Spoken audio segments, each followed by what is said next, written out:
Welcome everybody. Thank you for joining us today for this interesting topic of bending the data cost curve. And so this is one of the aspects of the Apache Iceberg project at Netflix. And there are many reasons why it was ultimately developed, and we've covered those in other sessions. But today we'll really dive deeper into one of the main ones, which was Netflix's data costs were significantly outpacing Netflix's revenue growth. And that's saying something because, I was at Netflix from 2013 through 2021, through a period of significant growth for the company, on membership and revenue. And still, at the end of the day, I was often faced with a chart that looked a lot like this one. And I'm talking to lots of their companies over the last few years as we've been building Tabular. It seems to be a very familiar trend for folks, right? Even if revenue is growing, which is great, up and to the right is awesome. When your data spend is growing faster than that, and not necessarily on absolute terms, but even just percentage wise, when your data infrastructure and data spend is outpacing your revenue growth, at some point, something's got to give there. That's unsustainable over time, and we have to figure out how to bend this curve basically and get the cost of all of our data activities in line with how our business is growing, for it to all make sense. And so Iceberg has a big role to play in that, and Tabular has as well. And we'll talk about how does a table format actually help you bend that cost curve in interesting ways. Okay, so the first thing I want to arm us with is when we went through this process at Netflix, there were four main tools ultimately that we leveraged in order to really bend that curve. And they were storage optimization, aggressive janitors, moving towards more incremental processing, and workload management, which is really this idea of using the right framework, the right tool for the job you're trying to get done with data. Because they have very different cost and performance trade-offs, these various frameworks. And depending on what you need to do, you want to make sure you're using the right one. And so Iceberg has a role to play in all of these, as does Tabular. We're going to dig into these for the next hour. So, and just a reminder, as I'm going, if there are questions, please drop them in the Q&A. I'll definitely come back to those at the end. So, Apache Iceberg makes all of these cost optimization tools possible, and we'll dig into how that is. And Tabular really is the easy button for all this stuff. So there's a lot that at Netflix we built in and around the Apache Iceberg table format in order to take advantage of its capabilities in order to reduce cost.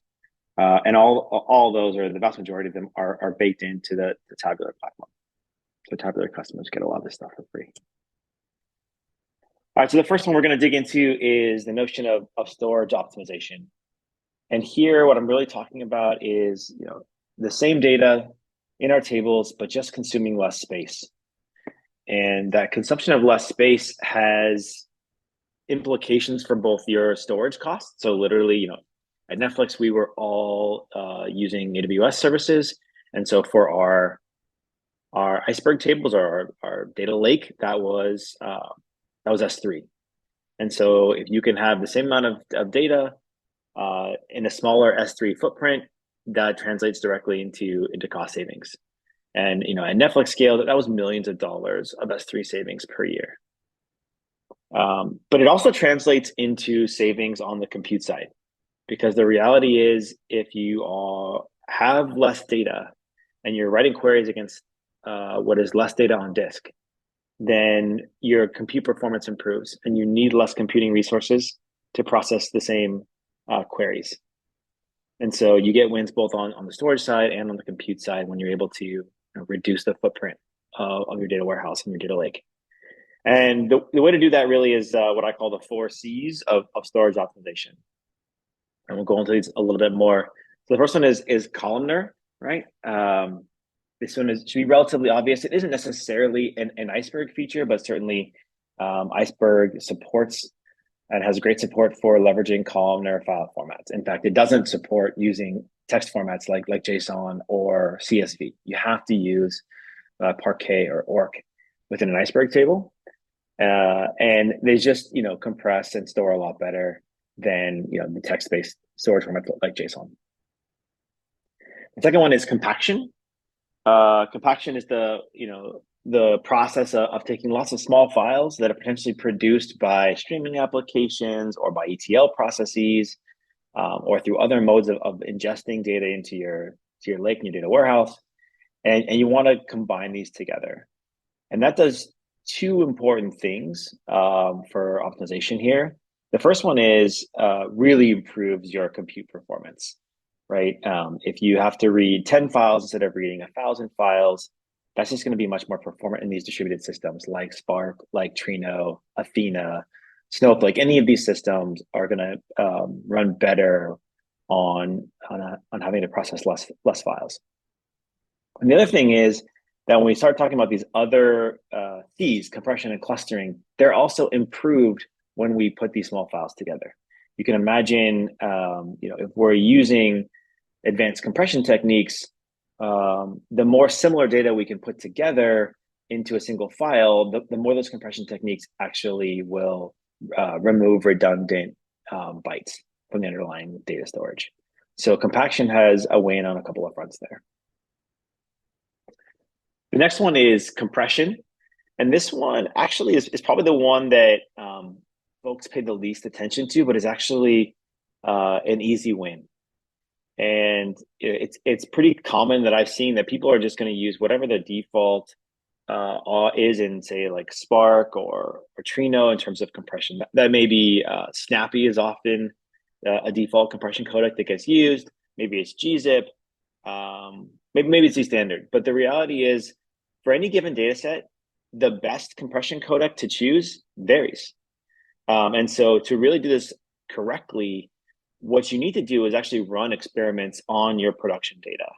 You want to basically try all these different formats on your real data and see which ones have the best trade-offs in terms of both size and performance, right? Because you can highly compress data and maybe save on storage space, but you waste a lot of CPU cycles, both reading and writing that highly compressed data. So what you want to do is find that happy medium balance point where you're getting the best compression in terms of reduced storage, but also great performance in terms of the CPU cycles on the read and write side for that stuff. And that can be a tricky one, but there's big opportunities for wins there. And then the last one is around clustering.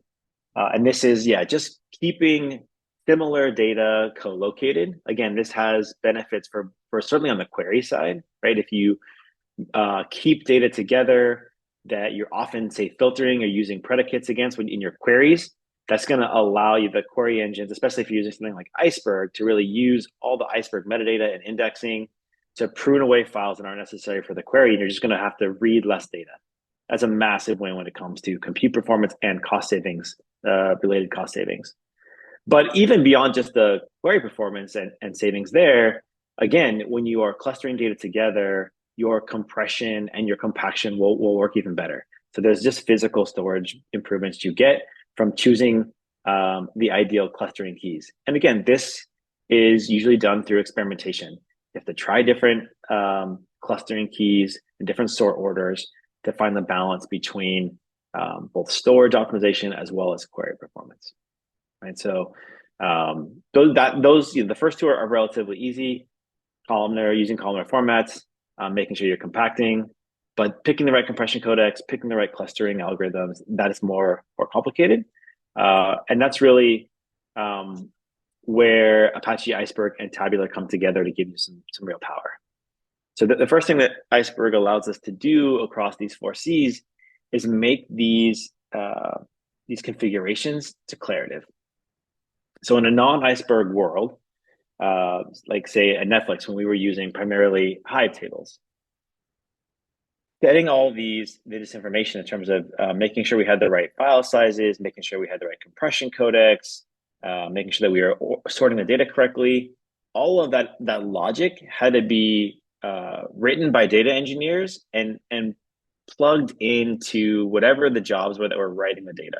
So if you were doing Spark ETL or you're doing a stream processing job, you had to understand what the desired outcome was, and then you had to make sure that you programmatically added that information to your, say, Spark job in order to get the output that you wanted. And Iceberg really turns that problem on its head, and it says, hey, let's just make this declarative. Let's set what the target we want is in the table, and as part of the table metadata, the table properties, and then let that drive how the engines behave and how the engines write out data. And this is a much more powerful mechanism because it doesn't require the data engineer to necessarily have to go through every single job and get the settings correct. We can do this at a platform level. We can do this programmatically. We can do it in an automated fashion, and that turns a lot of power back over to the platform. The other thing that Iceberg allows us to do, because Iceberg enables multiple different writers to the same underlying table, right? And giving us these ACID guarantees that we didn't have in Hive-like systems, we can have deferred work. So in a streaming application, it's sometimes not very desired to do a bunch of this like sorting and clustering and write larger files, because in a streaming application, you really care about your throughput, and doing that extra shuffling can really back up your stream processing. So what you want to do is let the stream write out data potentially in a non-optimal format, but have background processes that go through, use the Iceberg configuration properties, and rewrite data into a better shape for downstream, batch query consumption.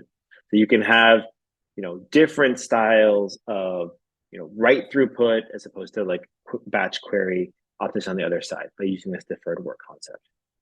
So this is a powerful thing, something we leveraged heavily at Netflix in order to really automate getting optimal settings across our entire warehouse. And again, millions of dollars in just S3 cost alone, and Spark and Trino and other queries. So what does this actually look like in Iceberg?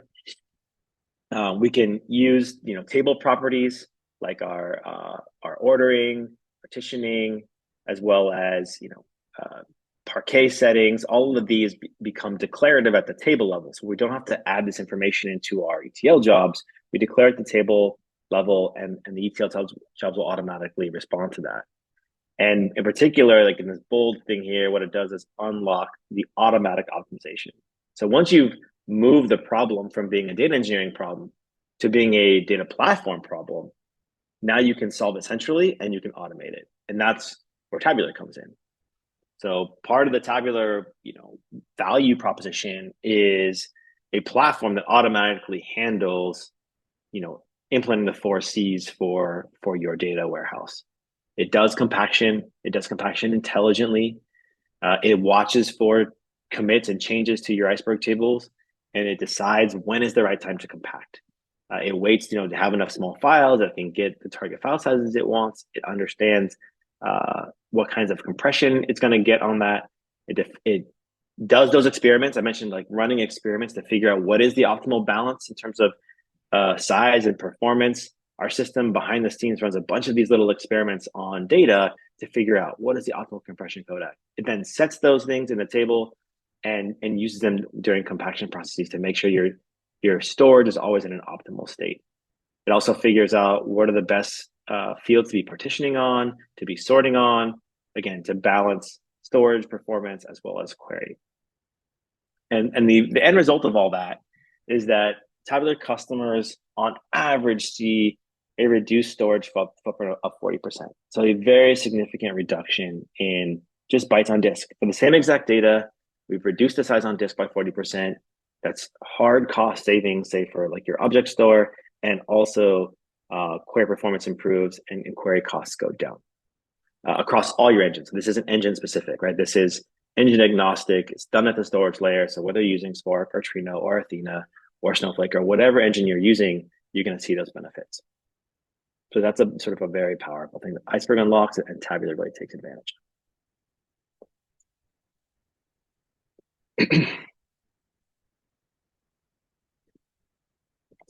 The next big area of opportunity for cutting cost is what I called aggressive janitors. This was my term that I coined at Netflix.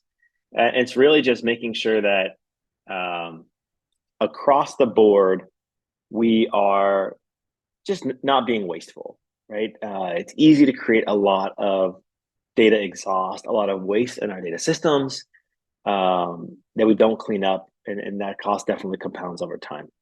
And so aggressive janitoring is the process of cleaning that stuff up. And the first area there is really is discovering and cleaning up unused tables. So another phrase we had at Netflix for this kind of stuff was data dark matter. It was a bunch of data out there. Nobody was really sure if it was being used, who created it, why it was being used, does it have any value to the organization? And there's a lot of that floating around in our data warehouse. And it has storage costs, obviously, but it has processing and operational costs as well, because these tables were often being fed by processes, and there were whole, trees of tables and pipelines that were filling these things out, and dashboards that were being filled out every day that nobody was looking at. And there's just a lot of waste. And so in order to get at these unused tables, like obviously the first thing you need to do is have an understanding of what's being used. You need usage reporting, right? And that includes things all the way down to your dashboard. Right? It's a common meme that 100 dashboards get created and 99 of them don't get used.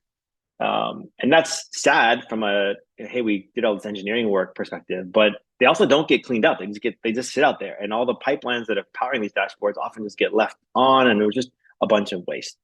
So understanding what's being used, what's not being used, is the beginning of the problem, and then understanding the lineage, right? Because if a dashboard isn't being used, you want to be able to walk the chain back up to say, like, well, which tables are powering that dashboard, and which pipelines are filling those tables up, and continue to walk that chain up, and so that you can remove large sections of processing and storage that aren't necessary for your business. Another sort of thing that we did at Netflix, which had a really positive impact, which maybe isn't obvious, but actually was a pretty major win for us, was user level scratch spaces. A lot of the work we do in data analysis, data science, we create a lot of temporary tables, experiments, one-off, ad hoc analyses to answer a question. And it's easy to just leave that stuff around.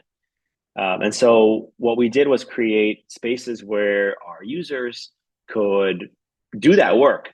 But by default, those tables had, very aggressive TTLs. They would automatically be dropped within 30 days unless you went in and tagged them for keeping for longer, or move them into a production space because they became part of a production pipeline or production dashboard. And that was great. We got rid of a lot of that. It's one thing to go clean up unused tables, but you also have to stop the bleeding and prevent more of these unused tables from being created constantly. And having these aggressive table TTLs was a good win in that space. One of the big challenges with cleaning up unused tables is indecision, right? Like, nobody wants to be that person who deletes a table that actually was being used. And so if you're not sure if a table is being used or not, the default behavior is often just like, well, we'll just leave it. And so Tabular has some things here that can really help you clean up with confidence, be more certain, and take action more aggressively.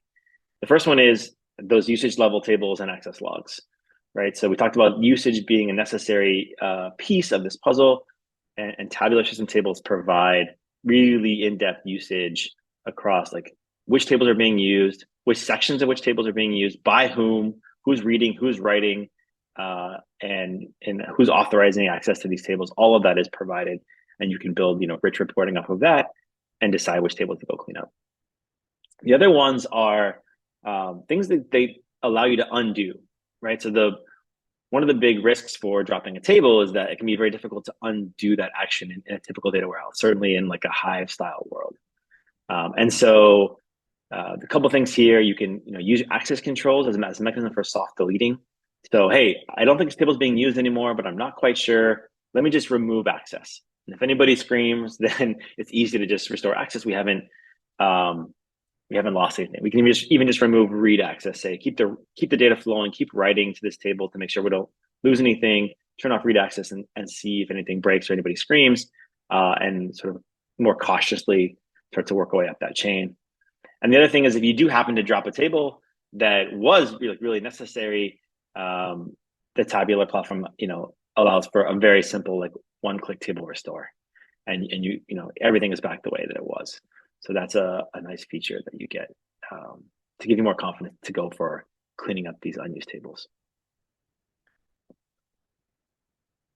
The next piece of sort of this unused data space is unused data within tables. So maybe a table is being used, but it has a whole bunch of history that maybe isn't being used, right? And not surprisingly, what we see is that time series data in particular has a very steep value decay curve, right? As data ages out in a table, it becomes much less valuable and is used much less frequently. And that really depends on the data and the table. But certainly, after 3 months, 6 months, a year, we see steep declines in usage of time series data. And so, having a mechanism where you can set sort of record level TTLs in these types of time series tables is very valuable. Like, hey, after 3 months, we want to move this data into a cheaper storage tier. Most of these clouds offer multiple different storage tiers. In S3, you've got sort of the default storage tier, but you also have these infrequent access and other intelligent tiering systems, which are less expensive. And so if you're not going to, they're less expensive as long as you're not using the data, right? If you access those objects a lot, they can become more expensive. So the key is to figure out like when to move the stuff into other tiers, and then eventually when to just purge it from the warehouse altogether. The other one that caught us at Netflix that we actually had big wins on, which maybe wasn't super obvious, was columns that weren't being used. And this one was a little more difficult to unwind, but we had a number of tables where the bulk of the table is driven by one or two very large unstructured text columns. So you might have a large table, maybe it's a petabyte of data. This was common on Netflix, and 80% of that petabyte was really a single column that had a bunch of JSON that got dumped or something. But it turns out that either that column wasn't being used at all, or the vast majority of the queries were only pulling out little bits of that JSON. They weren't using the whole JSON payload. And so the answer here is to hey, why don't we turn that unstructured text or JSON? Let's just pull out those fields that people are using into top level columns that we can then compress and sort and structure, and as early as possible in our pipeline process, drop or not carry forward the big unstructured text columns. And that really helped take these petabyte style tables and reduce their size by 80% or something without losing any of the value of the data set. So definitely beware of those large unstructured text columns. In order to see that again, you need you need a breakdown of the size of the columns within your table, and that stuff is available in the Iceberg metadata. You can say for a given column how much of the total tables space is it using, as well as is anybody using that column level usage. So both of those are important pieces in order to take advantage of those kind of opportunities. And the last area that I'll talk about in terms of this sort of aggressive janitoring is cleaning up historical data in orphaned files. And this is actually an area where Iceberg introduces a problem, but also has some powerful tools for dealing with it. So one of the nice things about Iceberg tables is that you have this linear snapshot history over time, which means you can do time travel style queries. That's very powerful, but it also means that we have a bunch of historical data in our warehouse, which may or may not be accessible over time.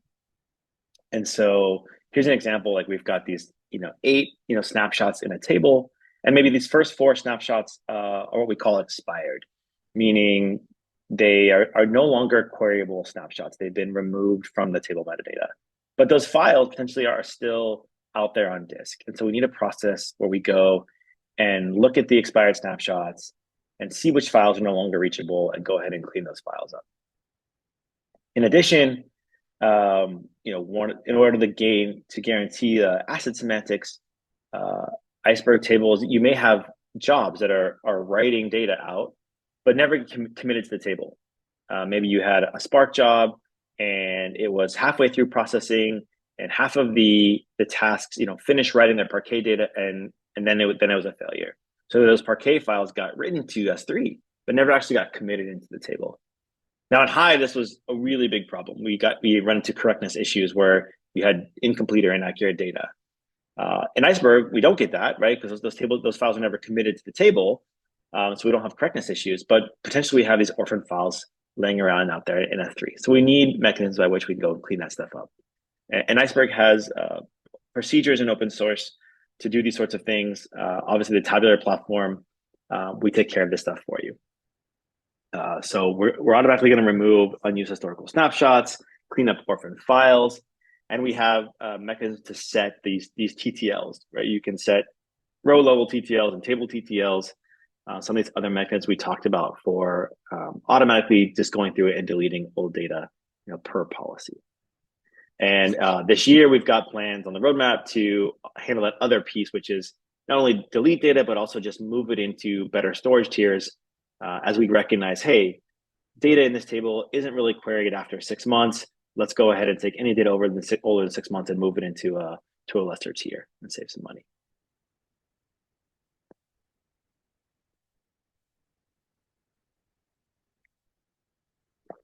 All right. The next section for cost, bending that cost curve we want to talk about is incremental processing. And this, again, it's a pretty obvious one in the sense that it makes sense. It's more efficient to process only the changes in a data set rather than reprocessing a data set, an entire data set all the time or every day, which is a pretty common pattern ultimately in data warehousing.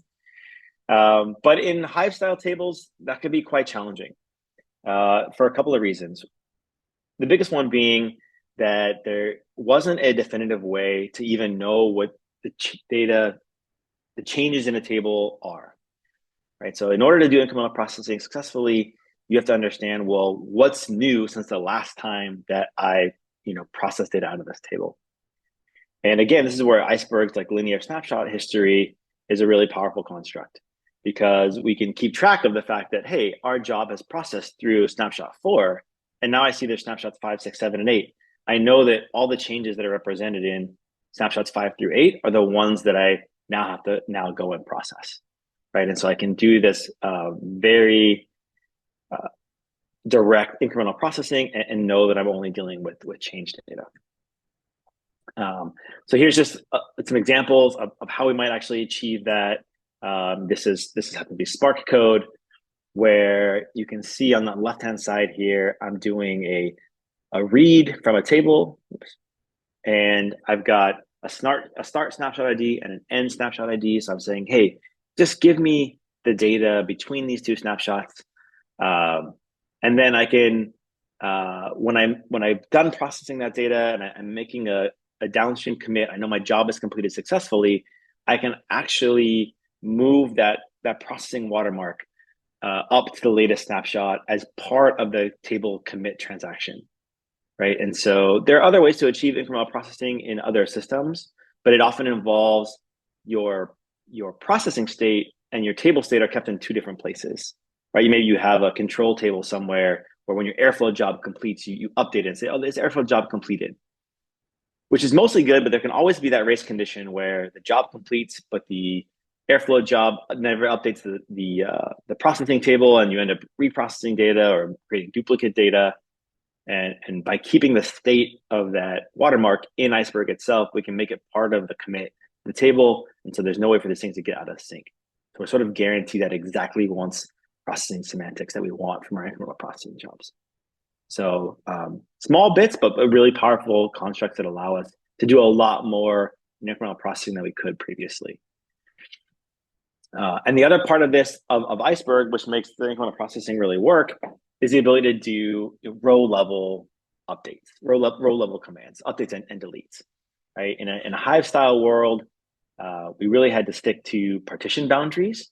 You couldn't take a chunk of new data, and if a chunk of that new data had to update 6 different partitions, it was basically impossible to do. So a lot of the incremental processing patterns just didn't work when we had to do everything at a partition grade, or we had to really like make our partitions awkward, not sensical, in order to handle our processing patterns. It was really a conflating concepts.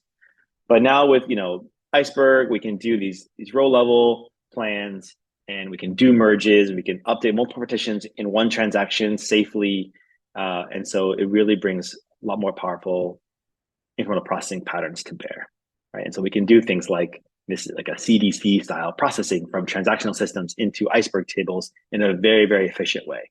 We're only doing the processing the changes. We don't have to do, hey, full snapshot dump from my SQL table and replace the table in my warehouse every day. That can get really expensive. It's really wasteful, especially when only 5 or 10% of your transactional table is changing on a daily basis, and you're just repressing the whole table every day. Really common pattern. Iceberg gives us better patterns that really can save on cost. All right. And the last one that I want to talk about today is this idea of workload management. So this one is maybe the most complex, but also a very, very powerful construct, and one that we took full advantage of at Netflix, and apparently had the biggest impact on reducing our overall spend across data. And that's really just understanding that you can bring multiple different tools, data tools, to bear on any given problem, and using the right one, given the data volumes you're dealing with, given your latency requirements as a business, and performance needs in terms of getting results back. If you take those into account, you can choose the right tool for the job and really get those cost performance trade-offs dialed in. And the way we had done this in a pre-Iceberg world was mostly through making copies. And this wasn't cost effective, but it gave us the performance guarantees that we needed for different styles of workloads. So a really good example from Netflix was we had a bunch of executive dashboards that were running in Tableau, and our source of truth data was all in S3 in our data warehouse there. But running Tableau dashboards, high performance Tableau dashboards against S3 just didn't work. It didn't scale for us. And so we copied a lot of that data into Snowflake for the purposes of powering these dashboards. And that was great from a performance perspective, but terrible from a cost perspective. We had duplicate storage. Now we had the data in S3 and we had it in Snowflake storage. We had a bunch of replication pipelines that we had to build and operate and run every day in order to just copy this data from one place to another. That introduced additional governance problems, because now we had to sort of secure this data in 2 places. When we had to do things like GDPR cleanups, we had to make sure we deleted it from all the places where we had copied it. And inevitably, what happens anytime you make copies of data is the numbers don't line up. And this is like a data engineer's worst nightmare. It's like, hey, how come your membership number is different than my membership number? And Netflix, that was not a good place to be. And erodes trust in the data platform and the data team. And so there's, it can be expensive on a lot of different fronts.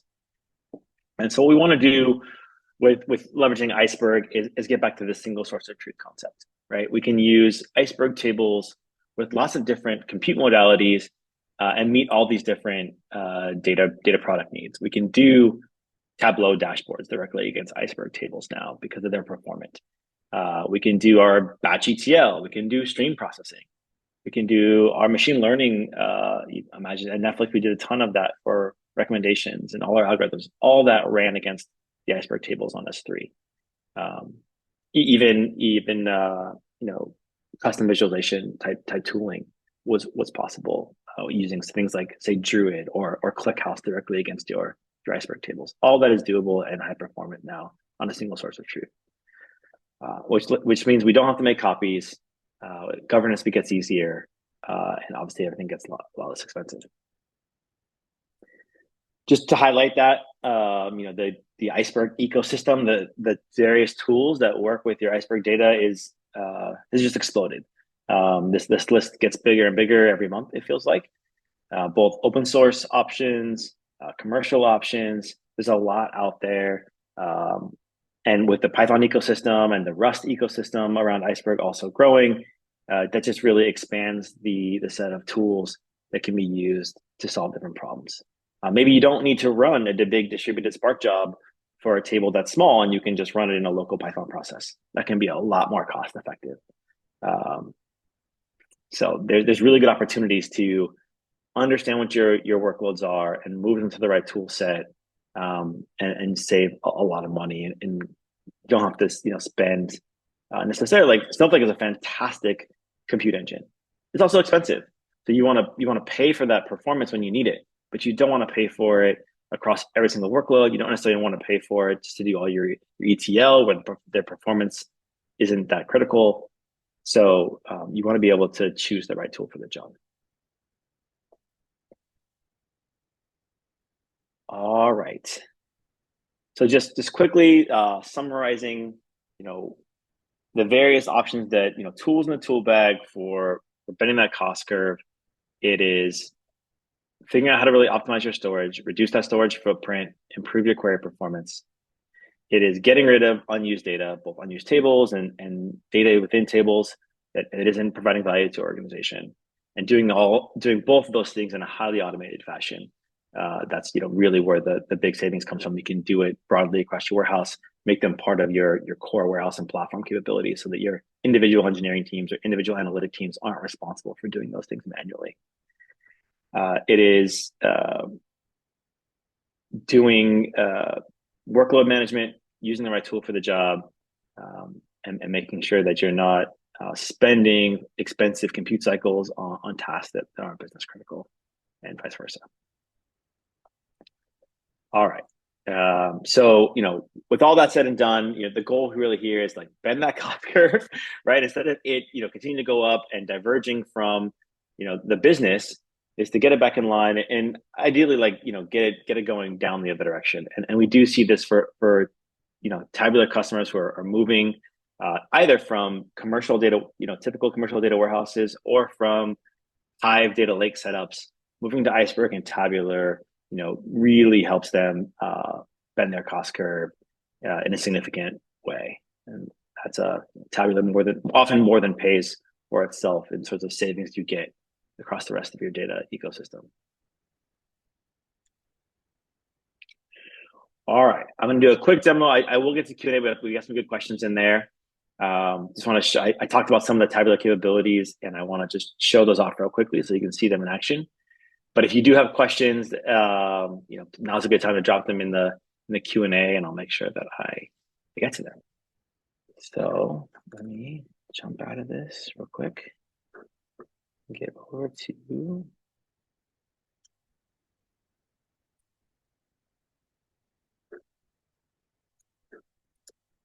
Tabular.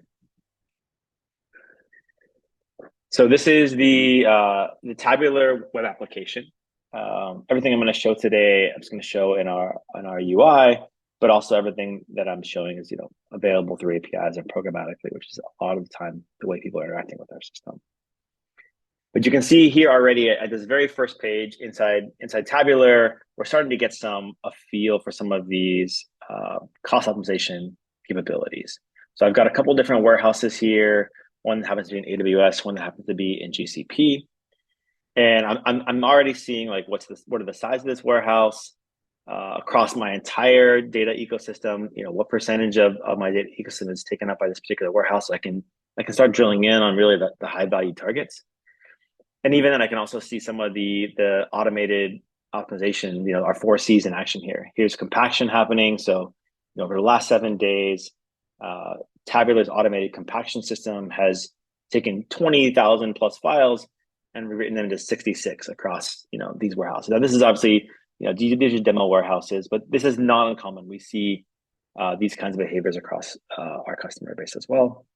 And then similarly on the storage side, right, between our optimized clustering, partitioning, compression settings, we've reduced the size of these warehouses from just over 500 megabytes to under 300, right? So around that 40% average that we expect to see for Tabular data.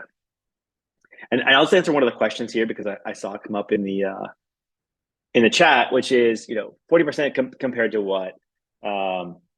Yeah, that's on average compared to people's existing Parquet setups. Sometimes they're Iceberg tables, sometimes they're Hive tables, but even when people have already say column their data Parquet, we'll see around that 40% change. If you have text-based data, JSON or CSV, you're going to see things like 70, 80%, because the moving to Parquet is a big win, and then all of the tabular sort of compression and clustering optimization on top of that, which get you even more. So hopefully that answers that question.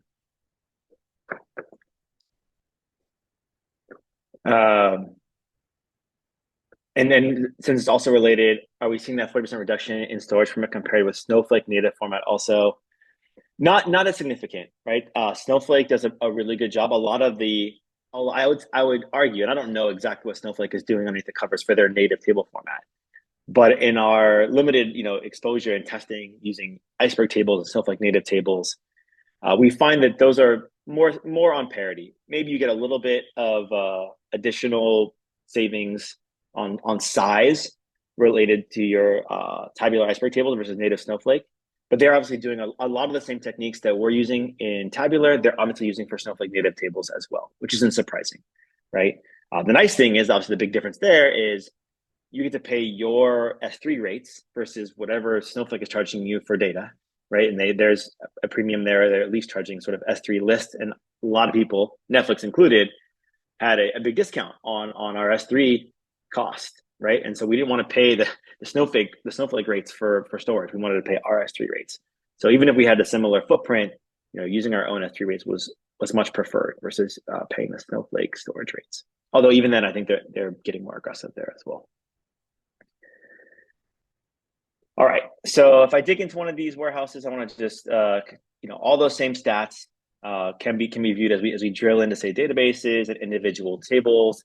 And I want to just show what this looks like on one of these tables. So here's a serverless weather raw table, which is being fed, looks like, every 5 minutes or so. So 12 times an hour, there's new data coming into this table. And it's not a big table, but it'll show us sort of the power of the automation of the tabular platform. So again, file compaction, because this is probably something that's kind of streaming data in, it's getting updates every 5 minutes, probably relatively small files. We're getting massive amount of compaction here, and here's where we're getting really great storage change. Now this may be something that's coming in as JSON, and so we're getting 83% reduction because we're turning JSON into Parquet plus adding all the tabular optimization on top of that. So if I go into settings over here for this table, we can see how tabular actually does a lot of these optimizations. So snapshot management, we talked about cleaning up old snapshots. You can configure on a per table basis how many of these historical snapshots do you want to keep. Here we're actually keeping a year's worth of data in this table. And do you want this thing to be automatically compacted or not? There's various strategies for doing compaction. There's bin pack, you can sort and compact, again, trade-offs in terms of performance and cost, as well as things like storage optimization. So this is where we're actually doing that analysis, right? Periodic conducts table storage analysis to determine optimal configuration. So our system is going through every so often doing experiments on the data files under this table and determining the best settings. Here for this table, it's actually picked Z standard. It's not always Z standard. Sometimes it's gzip, sometimes it's snappy. And even within Z standard, there's different levels. Maybe it's level 3 or level 6 or level 9. Again, we do a bunch of experiments to determine which is the optimal setup. And all that is mostly just automated in our platform. There are controls to turn it on and off and do additional configurations if you really want to get in there. But by and large, our customers just sort of set and forget, take the defaults, and they get big wins on their overall cost of their platform. All right, I think I'm going to pause there and get to questions. Figure out how to stop the share. All right. I answered a couple already. If you have questions, please drop them in the Q&A. The first one is, how do you deal with reading data between snapshots when there's a compaction in place? So this is a really good question. And again, this is where Iceberg's isolation really helps us. So in our picture earlier, we sort of had, hey, we had processed snapshots 1 through 4. We had yet to process snapshots 5 through 8. What if there's also compaction going on that will result in snapshot 9? That's actually totally fine. And even if there was a compaction in the middle, say snapshot between snapshots 5 and 6 is actually, because each compaction is actually its own snapshot, right? So if all we're doing is compacting a bunch of files into smaller files, that will also still be a new snapshot in the table. But it's also annotated as being a replace style snapshot, meaning it didn't, while it changed the files in the table, it didn't logically change any of the data. And so when we're doing incremental processing, that is, we can basically just ignore that snapshot. There's no changes in there. We can read the more optimal compacted files, and in fact, we will, but we don't have to worry about this compaction in there in the middle because it's not a logical change to the data, and so it wouldn't impact our incremental processing. And that's all part of that, these procedures to read incrementally deal with all this nuance for you, the Iceberg libraries. Next question here is why is Python starred? I think that was starred on my compute frameworks list. I actually think that's an old star when Python had read-only support, but in the latest version of PyIceberg library, the 0.6 release, which just came out, I think like a month ago, it's actually read and write. So Python shouldn't really have a star there. You can read and write with Python to Iceberg tables natively now, and that's really exciting. There's already frameworks like Daft and Polars and DuckDB, which are taking advantage of that and giving you native Python support for Iceberg tables. So you don't need the JVM, you don't need Spark, you don't even really need Trino for doing a lot of your work. Really big opportunity for cost savings and just simplifying your architecture. A lot of things described here apply to Delta tables also. Delta and Iceberg coexist in the same Parquet files via uniform. How should we be thinking about evaluating the trade-offs between the two formats? Are there plans to support working with Delta and Tabular in the future? Yeah, I said all that about Iceberg tables today. A lot of the things as called out here are applicable to Delta as a table format as well. So I'd say the first thing is definitely be using a table format. Table formats will help unlock a lot of these cost optimization techniques, and whether it's Delta or Iceberg. What are the trade-offs between the two formats? The biggest one there is really about, in my opinion, this is not, now I'm getting into very much an opinionated land, and I'm obviously biased here, but my opinion is that the biggest difference is really about community, right? Capability-wise, they're very similar. They do take different approaches technically and how they achieve the capabilities, but capability-wise, they're very similar, and both of them would allow you to do a lot of the things we talked about here today. So the biggest difference is really about community. Delta is mostly a Databricks managed project, and they are a bit in control of the direction of that project and how it interacts with the Databricks ecosystem as well as other compute engines. Whereas Iceberg is very much a community-driven project. It came out of Netflix, but Apple and Salesforce and LinkedIn, lots of industry players are big users and contributors to the project, and as well as commercial. Obviously, us at Tabular now, Snowflake, BigQuery, Cloudera, IBM. There's lots of other Starburst and Trino, lots of other people who are contributing to the project from a lot of different areas. And so it's it's under the Apache license and it has the sort of community governance around it. So be that what it may be. In terms of support for Delta in the future in Tabular, never going to rule that out. It's not on our roadmap today, but something that could happen, I imagine. Last question here is, so if we declare the table with appropriate compression and clustering when Iceberg's compact procedure respects that setup, right? Or does it override? So by default, Iceberg's compaction procedures will respect those settings, right? And that's basically what the Tabular platform is doing under the covers. Is we have a background process that goes around running all those experiments, choosing the best settings, and applying those settings to the table. And then we have, our compaction services going around, just compacting files on tables over time. And that compaction is using the underlying like Spark open source procedures. And it's just respecting those settings and making sure that your table is getting into an optimal state. There are ways to override them. So when you run a compaction in Spark, say, and I think this is also true in Trino and other systems that support the compaction procedures, you can override the default table settings and do different things if you want to for a given compaction. But by default, yeah, things are just going to respect the settings. And that's mostly true even for Spark jobs. Like if you just and Trino jobs, if you just write data into a table from Spark or Trino, it will do its best to respect the table settings by default, without you having to do anything else special.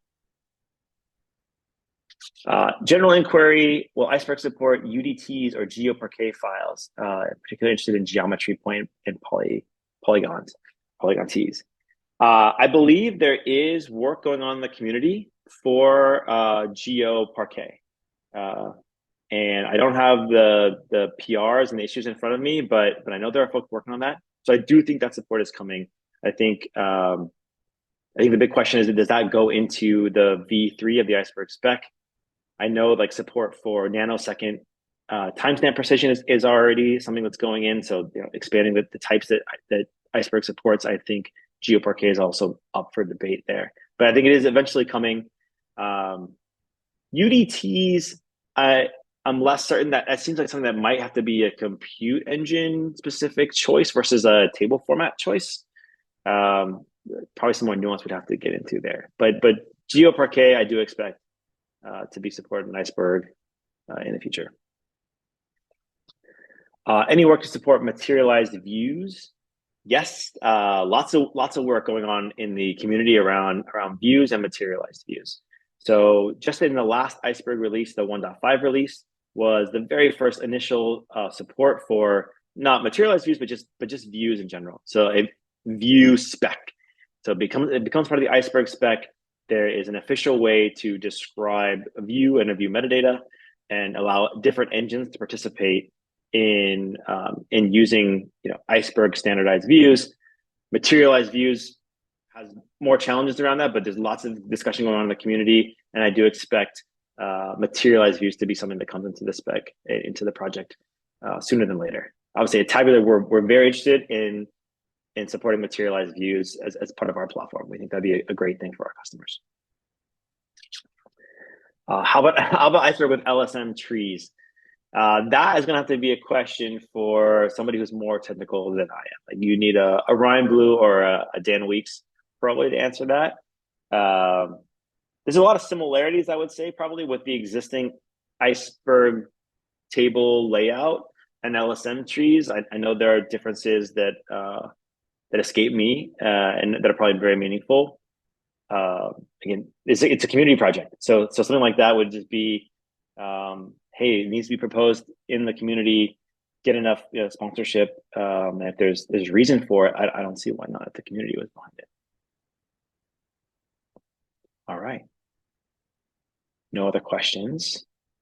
So thank you all for staying with me. I know cutting costs isn't necessarily the most exciting thing, but it is a very powerful part of why a company might want to choose Iceberg, or like I said, a table format in general. I think maybe it's an overlooked benefit of moving to open table formats. Is there are huge cost implications for companies as they data needs and data volumes continue to grow.